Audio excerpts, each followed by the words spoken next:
উৎস রেডিও সংগঠনের পক্ষ থেকে মুক্তিযোদ্ধাদের সাথে সাক্ষাৎকার ভিত্তিক অনুষ্ঠান। উপস্থাপনায় রয়েছে আমি অরূপ জোদ্দার। শহর নগর গ্রামে গঞ্জে ঘরে কিংবা বাইরে যে যেখান থেকে আমাদের দেখছেন সবাইকে জানাই আন্তরিক শুভেচ্ছা ও প্রাণ ঢালা অভিনন্দন। শত বছরের বেদনার অশ্রু মুছে হেসে ওঠে স্বদেশ আমার, মুক্তির সুখে বলে বিগত বেদনা আজ শুধু কান্না নয় হাসি উল্লুর। মা তুমি ভুলে যাও শোকের সব কষ্ট, মুছে ফেলো অশ্রু। প্রিয় দর্শক, আমাদের সামনে এখন আছেন বীর মুক্তিযোদ্ধা মনিরুল ইসলাম মনি। আমরা মনিরুল ইসলাম মনি ভাইয়ের সাথে কথা বলবো। ভাই কেমন আছেন? আল্লাহ পাকের রহমতে ভালো আছি, রব্বিল আলমিনের শুকরিয়া আদায় করি। আপনি স্বাধীনতার সূর্য সন্তান। 1971 সালে নিজের জীবন বাজি রেখে যুদ্ধ করেছেন। তখন আপনার বয়স কেমন ছিল? আমি 1971 সালে আমি ক্রিসেন্ট মাধ্যমিক বিদ্যালয়ে নবম শ্রেণীর ছাত্র ছিলাম। আচ্ছা, তখন যে যুদ্ধে গিয়েছিলেন নিজের জীবনকে বাজি রেখে, এই যুদ্ধে যাওয়ার উৎসাহ বা অনুপ্রেরণাটা কোথা থেকে এসেছিল? কিভাবে পেয়েছিলেন যুদ্ধে যেতে হবে? বঙ্গবন্ধু, জাতির জনক বঙ্গবন্ধু শেখ মুজিবুর রহমান 6 দফা দিয়েছিলেন। এই 6 দফার পথ ধরে ছাত্র সংগ্রাম পরিষদ বিভিন্ন স্কুলে কলেজে আন্দোলনের ডাক দেওয়ার জন্য আসে। তারপরে আমরা ওই ছাত্র সংগ্রাম পরিষদের একজন সদস্য হিসাবে আমি আমার নাম লেখাই।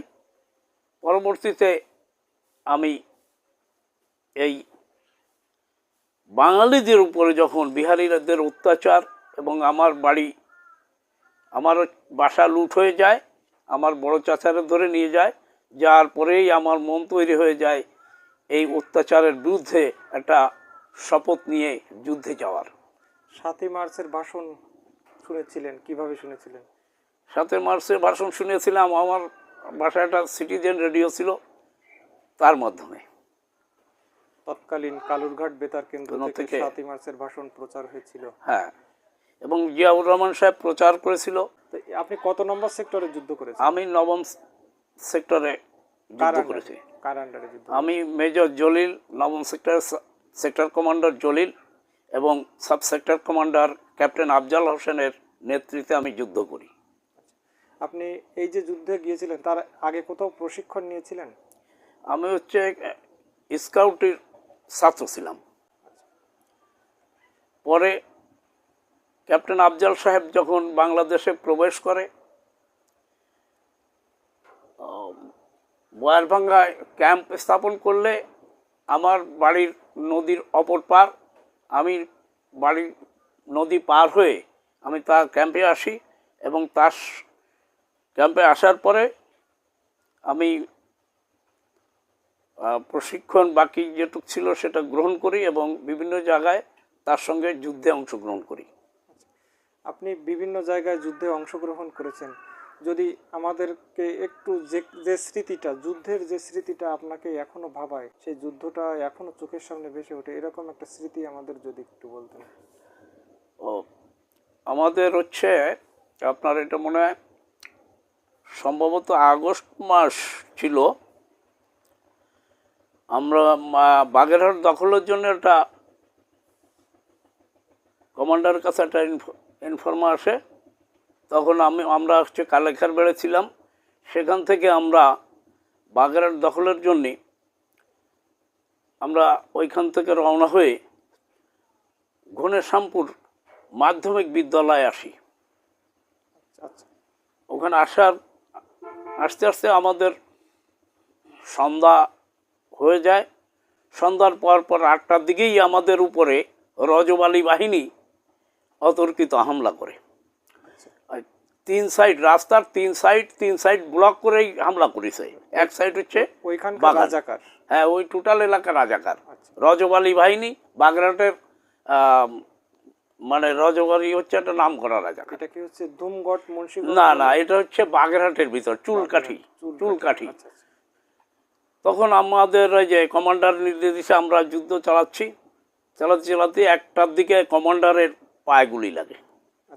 গুলি লাগার পরে তখন টিম উইথড্র করার কথা বলে। বলে বলছে যে যেমনি পারো হচ্ছে বেরোয় যাও, কার্টিস হয়ে গেছে, আর এখানে থাকলে বাঁচা যাবে না। তখন আমরা হচ্ছে ওই বেত গাছ ছিল একটা বেত বাগানের উপর দিয়ে কম্বল ফেলে দিয়ে আস্তে আস্তে করে উপরে দোতলায় রিমোট কন্ট্রোল বোম ফিট করে দিয়ে আমরা ওইখানে বোম বাস্ট হচ্ছে, আর রাজাকাররা মনে করতেছে যে মুক্তিযোদ্ধারা ওইখানে আছে। আস্তে আস্তে সব বেরোয় গেছে। এখন বেরোয় যায় সুনীল টেপা এক বাড়ি যায় ঢুকিছে, ওইখানে তারে পরবর্তীতে শুনলাম মেরে ফেলাই দিছে। আমি আমার কমান্ডার সহ আমরা 6-7 জন ওই হচ্ছে কন্যাডুবির খেয়া বলে, কন্যাডুবির খেয়া, এই কন্যাডুবির খেয়া ঘাটে আসি। ওইখান থেকে আমরা একটা নৌকা যোগে হালিয়ায় আসি। হালিয়ায় আসার পরে আমরা যখন হালিয়া আসছি এই খবর পাইয়ে নলতলা, তারপরে হচ্ছে শিয়ালডাঙ্গা সহ বোটেঘাটার বিভিন্ন এলাকার রাজাকাররা ঐক্য হয়ে আমাদের উপর আক্রমণ করে। আমরা তখন উপায় অন্ত না দেখে পূর্ব হালিয়া চাবরাশি বাড়ি একটা গুলা আছে, গুলার ভিতর বড় গুলা 350-400 মন ধান ধরে, ওই গুলার ভিতরে ঢুকি। আর গুলার ভিতর ঢুকার পরে যখন দেখা যাচ্ছে যে ওরা পুরো এলাকাটা ঘিরে ফেলা দিছে, তখন আমার কমান্ডার ওই গুলার মুখ দিয়ে লাফায় বেরোই, গুলা উঁচু করলে আমরা বেরোইছি। কিন্তু এমন সময় তাদের গুলি এসে লাগে হচ্ছে শহীদ হরিদাস মজুমদারের হাতে। সে তখন আর বেরোতে পারে না। আমরা গুলা থেকে বেরোই, পাশে একটা পুকুরের ভিতরে পড়ে ক্রোলিং করে আমরা ধান ক্ষেত, তারপরে একটা ধান ক্ষেতের ভিতরে আমরা ঢুকে যাই। আর ওই হরিদাস মজুমদারে ওরা ধরে নিয়ে মেরে ফেলাই। যখন রাজাকাররা এসে আপনাদের অতর্কিত হামলা করেছিল তখন কি খান সেনারা ছিল? না, এদের সাথে কোনো খান সেনা এখানে ছিল না, ওইখানেও ছিল না। হ্যাঁ, মানে আমাদের দেশের যারা রাজাকার কুলঙ্গার সন্তান তারাই আমাদের বিরুদ্ধে যুদ্ধ করছে। আচ্ছা, আপনি তখন আপনারা কি খাওয়া দাওয়া করতেন আর কি? মানে আমাদের তো হচ্ছে গ্রামের সাধারণ মানুষের কথা স্মরণ করতে হয়। আজকে বাংলাদেশের স্বাধীনতার জন্যই সব জনগণই, কিছু লোক বাদে আর সব জনগণ আমাদেরকে সহযোগিতা করেছে। আমরা যেখানে গেছি রাতের অন্ধকে আমাদেরকে খাবার পৌঁছায় দিছে, যে যা পারিছে দিছে। এমন যেখানে যোগাযোগ নাই, হয়তো দেখা গেছে কি 2 দিন আমরা ওই যে পানি, তারপরে হচ্ছে ওই পুঁই শাকের ডগা, তার টমেটো, বাঁশের কোড়, এসব খাইও জীবনযাপন করতে হয়েছে। তখনকার শারীরিক অবস্থা কি ভালো ছিল? কেমন ছিল আর কি? আমি তো হচ্ছে ছোটবেলার থেকে হচ্ছে আমি, আমার বড় চাচা, শারীরিক অবস্থা তো একটু খারাপ হবেই, তার কারণ মশার কামড়, জোকের কামড়। হ্যাঁ, দেখা যাচ্ছে কি আমরা পানির ভিতর ধান খেতে ক্রোলিং করতেছি, জোক 5টা লাগিয়ে গেছে। এখন ও দেখার সময় নেই তো। তখন হচ্ছে আমাদের প্রধান লক্ষ্য হচ্ছে স্বাধীনতা। জাতির জনক বঙ্গবন্ধু শেখ মুজিবুর রহমানকে দেখেছেন? দেখেছি। স্বাধীনতার পরে আপনার দৃষ্টিতে তিনি কেমন মানুষ ছিল?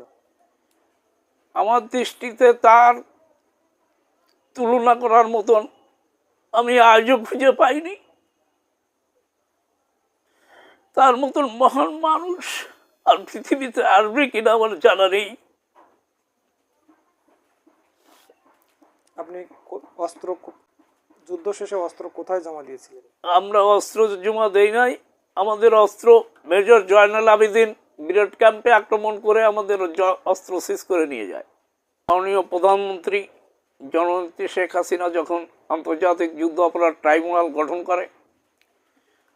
করার পরে আমি মনে করলাম যে আজকে আমার যে ভাই আমার পাশ থেকে হারিয়ে গেছে, যে রাজাকাররা তাদেরকে গুলি করেছে, যে মা বোনের উপরে যে রাজাকাররা অত্যাচার করেছে, যে হিন্দু সম্প্রদায়ের মানুষের বাড়িঘর আগুন দিয়ে পুড়িয়েছে, এদের একটা ন্যায় বিচার হওয়া দরকার। তো বটিয়াঘাটা 450 রাজাকারের ভিতরে আমি 13 জনের বিরুদ্ধে মামলা করেছিলাম। 8 জন তালিকাভুক্ত হয়, তার ভিতর তদন্ত সাপেক্ষে। তার ভিতরে গাঁওঘরা আশরাফ গ্রেপ্তারের আগেই মারা যায়। পরবর্তীতে 7 জন গ্রেপ্তার হয় আর একজন পলাতক থাকে। দীর্ঘ 7 বছর ধরে এই মামলা পরিচালনা করেছি। বিভিন্নভাবে সুবিধা অসুবিধার ভিতর দিয়ে জীবনযাপন করেছি, কিন্তু আমার লক্ষ্য একটাই ছিল যে আমি যারা এদেশের মা বোনের ইজ্জত হরণ করেছে, যারা এদেশের হিন্দু সম্প্রদায়ের বাড়িঘর লুটপাট করেছে, আগুন দিয়েছে, যারা মুক্তিযোদ্ধাদেরকে হত্যা করেছে, আমি তাদের বিচার করার জন্য আপ্রাণ চেষ্টা করেছি। আপনি যাদের সাক্ষী ছিলেন অথবা যাদের বাদী হয়ে মামলা করেছিলেন সেই হ্যাঁ। সমস্ত যুদ্ধ অপরাধীদের নামটা যদি আমাদের একটু শোনাতেন। আমি চুলকাঠির যুদ্ধে ওইখানে সিরাজ মাস্টার ওরফে কসাই সিরাজ, উনি একজন ইংলিশ মিডিয়ামের শিক্ষক ছিল, পরে কসাই নামক খ্যাত হয়েছে। এত মানুষ তিনি হত্যা করেছেন। চুলকাঠিতে 7 জনকে হত্যা করেছেন, খোরশেদ সহ দাসকাপালি দিয়ে 7 জনকে হত্যা করেছেন। ওই মামলায় আমি সাক্ষী দিয়েছিলাম। তারপরে হচ্ছে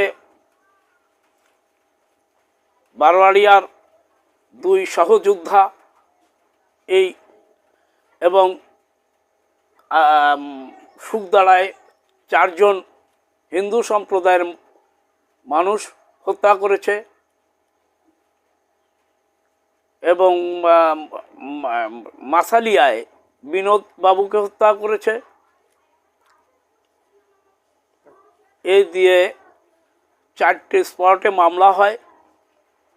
4টে স্পট তদন্ত সংস্থা একটা মামলা রূপান্তরে 8 জন আসামি করে। তার ভিতরে একজন মারা গেছে, আর একজন মুজাহার, বারোয়ারিয়ায় বাড়ি, সে মুজাহারও জেলখানায় মারা গেছে। বাকি 6 জনের বিরুদ্ধে মাননীয় আদালত ফাঁসির রায় কার্যকর করার জন্য রায় দিয়েছে। আমি মাননীয় প্রধানমন্ত্রী সহ দেশবাসীর কাছে আমার নিবেদন যে আমি যেন আমার জীবদ্দশায় এদের ফাঁসিতে ঝুলাইছে এটা দেখে যেতে চাই। আন্তর্জাতিক ট্রাইব্যুনালে যে বিচারটা হলো, এই যে শহীদ পরিবার যারা আছেন তারা তো এখনো বিভিন্ন অধিক সুবিধা থেকে বঞ্চিত, এরা এখনো মানবেতর জীবনযাপন করছে। এদের জন্য আপনার কোনো পরামর্শ আছে কিনা? আমার মাননীয় প্রধানমন্ত্রীর দৃষ্টি আকর্ষণ করে আমি দাবি রাখব, আন্তর্জাতিক যুদ্ধ অপরাধ ট্রাইব্যুনালের বাদী হিসাবে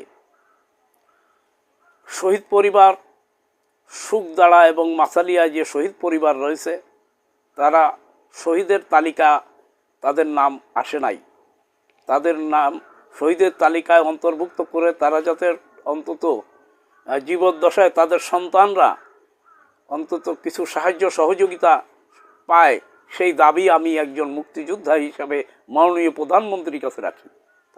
1971 সালে যখন দেশের জন্য জীবন বাজি রেখে যুদ্ধ করেছিলেন তখন আপনি টকবগে তরুণ ছিলেন।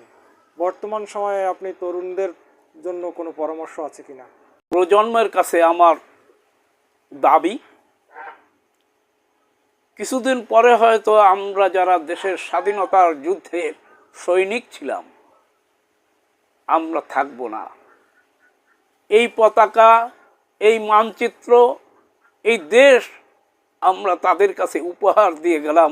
তারাই যেন আমাদের কথা স্মরণ রেখে বঙ্গবন্ধু শেখ মুজিবুর রহমানের কথা স্মরণ করে এই দেশকে রক্ষা করে, এই দাবি আমি নিবেদন করি। উৎস রেডিও সংগঠন মুক্তিযোদ্ধার জীবন্ত ইতিহাসকে তুলে ধরার জন্য প্রয়াস চেষ্টা করে যাচ্ছে। যখন ভবিষ্যৎ প্রজন্মের কাছে মুক্তিযোদ্ধারে আপনারা থাকবেন না, তখন উৎস রেডিও সংগঠনের এই উদ্যোগটাকে আপনার দৃষ্টিতে কেমন লাগছে? যে উদ্যোগ নেওয়া হয়েছে, আমি আমার সন্তানদের সহ আমি সবাইকে ধন্যবাদ জানাই এবং আরও উত্তর মুক্তিযোদ্ধাদের জীবন কাহিনী তুলে ধরার জন্য আমি নিবেদন জানাচ্ছি। বীর মুক্তিযোদ্ধাদের জীবন্ত ইতিহাস ভবিষ্যৎ প্রজন্মের কাছে আমরা তুলে ধরার প্রয়াস করেছি। তারই ধারাবাহিকতায় আমরা এসেছিলাম খুলনা জেলার বটিয়াঘাটা উপজেলার কিসমত ফুলতলা গ্রামে বীর মুক্তিযোদ্ধার বাড়িতে এসে আমরা কথা বললাম। তো এরই সাথে শেষ করছি আমাদের মুক্তিযোদ্ধাদের সাথে সাক্ষাৎকার ভিত্তিক অনুষ্ঠান। সবাইকে ধন্যবাদ।